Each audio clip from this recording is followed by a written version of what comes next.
नमस्कार, मैं हूं शरद द्विवेदी और हम फिर पवित्र नगरी सिंहस्थ नगरी उज्जैनी में हैं। और इस समय दो पवित्र पावन व्यक्तित्व अध्यात्म के क्षेत्र के हमारे साथ हैं और कुछ अलग तरह का व्यक्तित्व इनका है।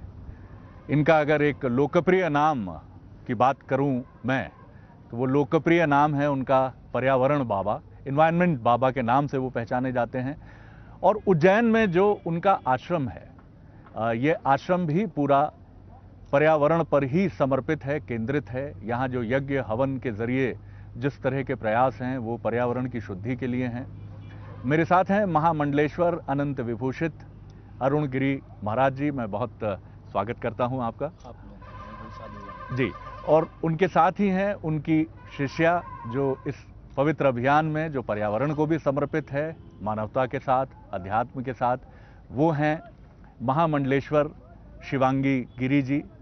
उनका भी मैं बहुत स्वागत करता हूं। सबसे पहले मैं पर्यावरण बाबा, यही नाम आपका है, मैं इसी नाम से आपको बुलाऊंगा। आपको कोई आपत्ति तो नहीं है इसमें? अच्छे नामों में कोई आपत्ति नहीं। जी। अध्यात्म के साथ कई चीजें जुड़ती हैं। मैंने जितना थोड़ी देर में अभी आपको देखा, समझा, मैंने उन जटिलताओं से, उन कॉम्प्लेक्सिटी से आपको बिल्कुल ऊपर पाया। ये एक बड़ा पारंपरिक हमारी सोच होती है अध्यात्म को लेकर। एक ऐसे बाबा जो बड़े धीर गंभीर हैं, जिनसे जाकर हम देश दुनिया की बात नहीं कर सकते, किन्हीं और विषयों पर बात नहीं कर सकते, लेकिन आप बहुत भिन्न हैं। क्या इसको जरा मैं समझना चाहूँगा। मैं सरलता का जीवन जीता हूँ जी। और सरल प्राणी सभी लोगों के उपयोग में आता है। जैसे पानी बहुत सरल है जी। तो सभी जात संप्रदाय सभी लोग उसको छू सकते हैं। तो मैं अपने जीवन को बहुत सरल बना चुका हूँ गुरु की कृपा से जी। और उसी आनंद में रहता हूँ, इसलिए उसकी अनुभूति सबको महसूस होती है। फिर वह अनुभूति लोग मुझे बताते हैं, सुनने को मिलता है तो मुझे आनंद आता है। वह सिर्फ है सरलता। जी जी जी। और इससे बड़ी कोई विद्या नहीं है। जी, हमने सुना भी यही है कि सरलता ही, लेकिन जिस तरह से, माफ़ कीजिएगा, अध्यात्म का भी स्वरूप, मैं नहीं कहूँगा कि अध्यात्म का स्वरूप बदला है, लेकिन अध्यात्म से आने का दावा करने वाले जो हमारे विज्ञ गुरुजन हैं, उनके स्वरूप में, उनकी प्रकृति में एक बड़ा परिवर्तन हमने देखा है। इसको आप किस तरह से देखते हैं? हालांकि ये परंपरा से चला आता रहा है, पहले भी रहा है, तो ये हम कैसे ढूंढें कि मैं अगर आपके पास बैठा हूं तो ये दृष्टि क्या मेरे पास होनी चाहिए या ईश्वर की तरफ से मुझे मिलनी चाहिए कि मैं बाबा जी के पास बैठा हूं तो उनकी जो एक गुरु के पास जो दृष्टि होती है, आशीर्वाद होता है, वो उनके पास है? देखिए, अंतर आत्मा की जो प्रकृति होती है ना, उसी से हर व्यक्ति की पहचान होती है और स्वरूप से पहचान किसी की नहीं होती है।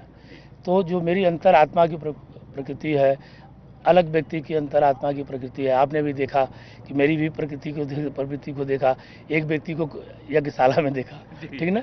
तो स्वरूप से नहीं, अंतर आत्मा की जो प्रकृति वह बहुत सुंदर होनी चाहिए, वह बहुत सरल होनी चाहिए। इसलिए उसको पहचानना बड़ा कठिन हो जाता है मनुष्य को, ठीक ना? तो मैं इसी तरह सरलता से रहता हूँ और एक व्यक्ति को पहचानना 1 मिनट काम है। किसी व्यक्ति कोई कहता है कि गुरुदेव कैसे पहचाना, जैसे आपने पूछा, मैं उसे 5 मिनट भी पहचान लूँ और आपसे प्रैक्टिकल करा के दिखा दूँ, ठीक ना? जी जी। तो वह सरलता है, ठीक ना? इसकी अंतरात्मा की यही क्षमता है। और मनुष्य के कभी भी वेशभूषा पर किसी को ध्यान नहीं देना चाहिए।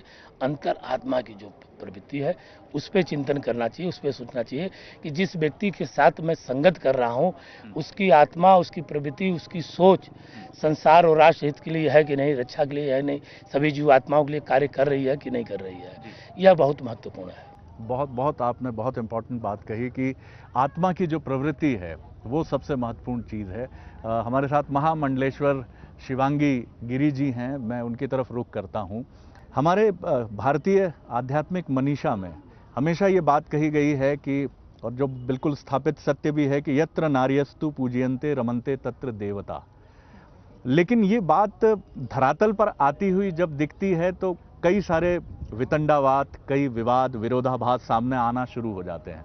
एक अभी शनि शिंगणापुर को लेकर एक मामला उठा, कितनी सत्यता है, कितना सत्यांश है, मैं उस पर नहीं जाऊंगा। लेकिन आप किस तरह से देखती हैं अध्यात्म के क्षेत्र में? हम दावा जरूर करते हैं कि स्त्री को, महिला को देवी जितना दर्जा है वहाँ समृद्धि होती है, लेकिन आप किस तरह से देखते हैं अध्यात्म के क्षेत्र में और इस मूवमेंट को जो शनि शिंगणापुर से शुरू हुआ है तृप्ति देसाई की तरफ से, आप उसको किस तरह से देखते हैं? देखिए, धर्म का काम है सभी को अपना लेना, सभी को शरण देना। और चाहे कोई भी देव हो, अगर कोई किसी का व्रत करता है, किसी देव के प्रति उसकी प्रार्थना है, व्रत है उसके प्रति, तो उसको पूरा हक है कि वो अपने देव के दर्शन कर सके, उनसे अपनी मनोकामनाओं को, अपनी प्रार्थनाओं को कह सके। तो जो फैसला हुआ है वो बिल्कुल ठीक हुआ।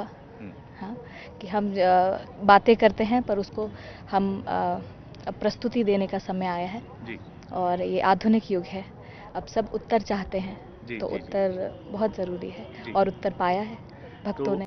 आप क्या हम ये माने कि महामंडलेश्वर शिवांगी गिरी जी ऐसे भविष्य में ऐसे जितने भी आंदोलन होंगे जहां बात होती है कि स्त्रियों को उसी तरह से जिस तरह से पुरुष उन धर्म स्थलों पर सनातन परंपरा से आने वाले धर्म स्थलों में जिस तरह से पुरुषों का प्रवेश है, उसी तरह स्त्रियों को भी पूजा विधान की अनुमति है। आप ऐसे सारे आंदोलनों का समर्थन करती हैं? नहीं, हम किसी आंदोलन का समर्थन नहीं करते। हम आध्यात्म का समर्थन करते हैं और आध्यात्म से जुड़कर हम किस तरह अपने जीवन को सुधार सकें, अपने अंतरात्मा जागृति कर सकें और अपने जीवन का कल्याण कर सकें, क्योंकि यह भेद यहीं तक ही सीमित है, पर इसके ऊपर भी उठना है। हम आध्यात्म में जीते हैं, तो इसके ऊपर बड़ी अच्छी दुनिया है जो ईश्वर के पास है। तो हम सभी यही प्रार्थना करें कि ईश्वर की नज़रों में हमारा समान स्तर हो। हाँ। बहुत बहुत इम्पोर्टेंट बात। मैं फिर आता हूँ महामंडलेश्वर अरुण गिरी जी की तरफ।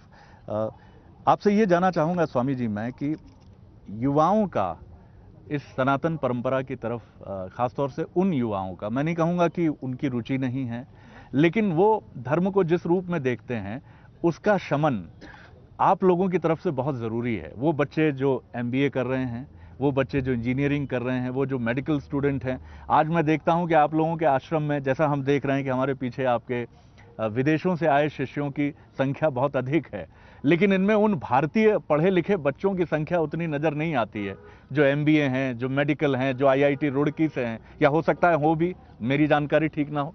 देखिए, मेरी जहाँ तक अपनी सोच है, जो भारत के युवा है ना, वह धर्म की तरफ बड़ी तेजी से बढ़े हैं, लेकिन विद्वता को भी खूब प्राप्त किए हैं। वो अपने माता पिता की आज्ञा का पालन नहीं करते हैं, इसलिए उनके अंदर संस्कार की कमी हो गई। और जो भारतीय विदेशी जो शिष्य हम लोगों के हैं, वह गुरुओं की आज्ञा का पालन करते हैं, स्मरण करते हैं, इसलिए उनको संस्कार की जानकारी हो रही है। जो संस्कार हमारे नौजवानों में होना चाहिए, हमारे सनातन धर्म के लोगों में होना चाहिए, तो माता पिता बच्चों को तो पढ़ा रहे हैं, संस्कार नहीं दे रहे हैं।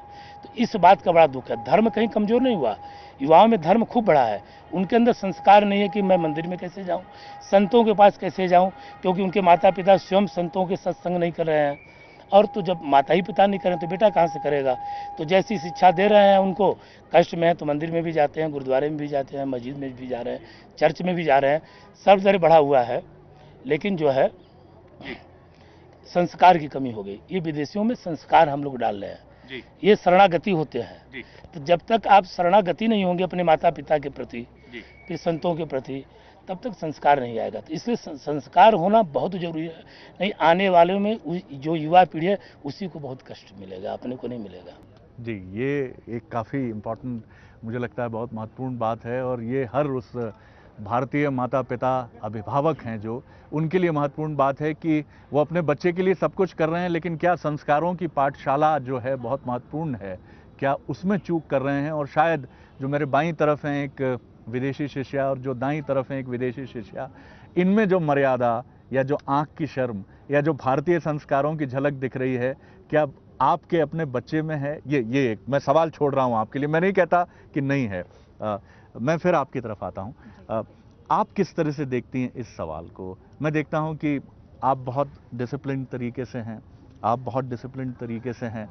कहाँ हम चूक कर रहे हैं? मैं जो सवाल महामंडलेश्वर अरुण गिरी जी ने छोड़ा है और जिसका उत्तर भी दिया है, आप एक युवा महामंडलेश्वर के नाते इसमें आगे क्या ऐड ऑन करना चाहेंगे? जी बिल्कुल, गुरुदेव ने जो कहा बिल्कुल सही बात है। आजकल सिंहस्थ में घूमना सब चाहते हैं, सब कुछ देखना चाहते हैं, पर उसकी संस्कृति को या उसके साधु महात्माओं के संदेशों को कोई नहीं ज़्यादा तवज्जो देते। तो इसी यज्ञ के माध्यम से हम यज्ञ करते हैं, तो उसी माध्यम से लोगों को समझाते हैं कि यज्ञ में हम अपने सनातन पद्धति के संस्कारों से जुड़ते हैं, यज्ञ से हम प्रकृति से जुड़ते हैं, पर्यावरण से जुड़ते हैं। तो इससे जोड़कर हम लोगों को कुछ संदेश देंगे। जी, ये बहुत महत्वपूर्ण बात है। पर्यावरण बाबा आपको कहा जाता है, कहाँ से ये बात आपके मन में आई? क्या ये भी मैंने आपको देखा कि आप कुछ चीज़ों से एक बड़ा आपका रेवोल्यूशनरी एक मुझे व्यक्तित्व नज़र आता है, एक बड़ा क्रांतिकारी आपकी विचार नज़र आ। हालांकि सन्यासी के लिए तो कहा ही यही गया है कि समाज के लिए जो कुछ श्रेष्ठ हो वो सब कुछ करे। पर्यावरण के प्रति आपकी चिंता कहाँ से झलकी और आपका रोड मैप क्या है, किस तरह से आगे बढ़ेंगे? मैं बाल अवस्था से हिमालय में रहता हूँ और 1 महीने का संत हूँ। तो आज हिमालय को देखता हूँ कि उसकी बड़ी दुर्दशा है। वहाँ भी बड़ा बिल्डर बढ़ गए, विज्ञान बढ़ गया, तमाम नदियों को रोक दिया गया और पर्यावरण की बहुत बड़ी क्षति हुई है।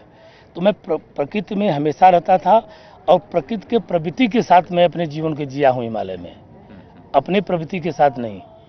तो मैं जब अब यहाँ घूमता हूँ तो मुझे लगता है कि नहीं, पेड़ बहुत कट गए हैं और मुझे यहाँ भी प्रकृति की प्रवृत्ति बनानी है और मनुष्य फिर उसी प्रवृत्ति के साथ जीवित हो। इसलिए पेड़ लगाएंगे तभी लोग मेरा साथ देंगे और उनकी भी प्रवृत्ति उसी तरह हो जाएगी। यहाँ आपकी क्या संकल्पना है? अगर मैं सिंहस्थ नगरी उज्जैनी की बात करूं और देश में राष्ट्रीय संदर्भ में भी आपने, क्योंकि हमने सुना है कि आप 5 करोड़ वृक्ष लगाने का संकल्प रखते हैं और नितिन गडकरी जो केंद्रीय मंत्री हैं, सरफेस ट्रांसपोर्ट मिनिस्टर हैं, आप उनसे भी खतो किताबत पत्राचार आपका लगातार चल रहा है? जी बिल्कुल, मैंने उनको भी एक पत्र लिखा हूँ कि जयपुर से लेकर बॉम्बे की हाईवे मुझे दे दीजिए। मेरी संस्था विश्व यज्ञ अनुष्ठान पर्यावरण ट्रस्ट पूरा वृक्ष को लगाएगी और 5 साल तक उसकी पुत्री की तरह पालन पोषण किया जाएगा, उसके ऊपर खरोच नहीं आने दिया जाएगा। और 5 साल में तो बालक भी अपने हाथ से काम करने लगता है। तो वृक्ष को इसी तरह पालो जैसे अपने पुत्र पुत्री को आप पालते हैं। तो अगर दे देंगे तो मैं ऐसा करूँगा। इस रिंग रोड को भी सरकार से मांगा हूँ उज्जैन को। मैंने मुख्यमंत्री को पत्र लिखा हूँ अपनी संस्था की ओर से कि आप दीजिए और मैं पूरे 14 किलोमीटर या 16 जो भी रिंग रोड की लंबाई चौड़ाई हो और मैं उस पर वृक्षारोपण करूंगा, सुंदर सा बनाऊंगा। हमने सुना यहाँ भी आपने हेलीकॉप्टर से कुछ यज्ञ को लेकर एक सरकार से अनुमति मांगी है, हमने उसके पीछे क्या सोच है आपकी? उसके पीछे बहुत बड़ी मेरी सोच थी, लेकिन अब सरकार नहीं दी तो इसलिए उस सोच को प्रकट नहीं करना है। तो उन्होंने अनुमति नहीं दिया तो प्रकट। आखिरी प्रश्न लेकर मैं महामंडलेश्वर शिवांगी गिरी जी की तरफ मैं आ रहा हूँ। एक बार एक स्पिरिचुअल गुरु से बात हो रही थी तो उन्होंने कहा, जब हमने उनसे पूछा कि मोक्ष और मुक्ति के लिए आप बात क्यों नहीं करते जब आप लोगों के बीच में जाते हैं, उन्होंने कहा अधिकांश मनुष्य वो चाहता है कि उसकी इच्छाएं पूरी हों और वो इन्हीं इच्छाओं को लेकर हमारे पास आता है। उसकी 4-5 ही बुनियादी समस्याएं हैं, नौकरी नहीं लगती, बच्चे को कोई व्याधि बीमारी हो गई है, जीवन में सफलता नहीं मिल रही है। मोक्ष के लिए क्या बहुत कम लोग लालायित होते हैं? और अध्यात्म का असली उद्देश्य क्या है? स्वयं को पहचानना, मोक्ष की तरफ बढ़ना, अपने को पहचानना, कि इस जटिल सवाल को आप किस तरह देखती? अध्यात्म का दूसरा अर्थ है परोपकार। जब आप आत्मा का अध्ययन करेंगे तो आपको ये पूरी सृष्टि एक लगेगी। ये पूरी सृष्टि एक है, विचार अलग अलग है मनुष्य के, तो उनके विचारों को शुद्ध करके इस मानव जीवन की जो संरचना है उसको सुरक्षित करना है। तो आध्यात्म जो है हमारे संस्कारों को जीवित रखता है, हमारी प्रवृत्ति को शुद्ध करता है और हमारे संस्कारों को अपने जीवन में ढालकर प्रगति की ओर ले जाता है। अगर कोई मनुष्य कोई भी व्यवसाय या नौकरी करता है, अगर उसके जीवन में आध्यात्म है तो वो दुगना तरक्की करेगा। तो इसको और जरा आप सरल करके समझाना चाहें जो आम व्यक्ति हैं, परोपकार से मतलब अगर हम धार्मिक हों, हम आध्यात्मिक हों तो हमारे भीतर परोपकार की वृत्ति अधिक से अधिक हो, कि किस तरह से समझाएंगे इसको? परोपकार का अर्थ है कि वो प्रकृति के लिए जिए, मनुष्यता के लिए जिए, सभी धर्म जाति के लिए जिए, उसके लिए कार्य करे, उसके हाथों से इस मानव जीवन से जितने भी अच्छे कार्य हो सके वो अपनी संलग्नता के साथ करे, सबको साथ लेकर चले, एक नई दृष्टिकोण समाज को दे कि वो अपने आने वाले भविष्य को भी सुरक्षित कर सके और स्वयं के जीवन को धन्य करें। जी, मैं बहुत धन्यवाद करता हूँ महामंडलेश्वर अरुण गिरी जी महाराज जी का, और बहुत धन्यवाद करता हूँ महामंडलेश्वर शिवांगी गिरी जी का। सिंहस्थ मंथन में इतना ही, अनुमति दीजिए, नमस्कार।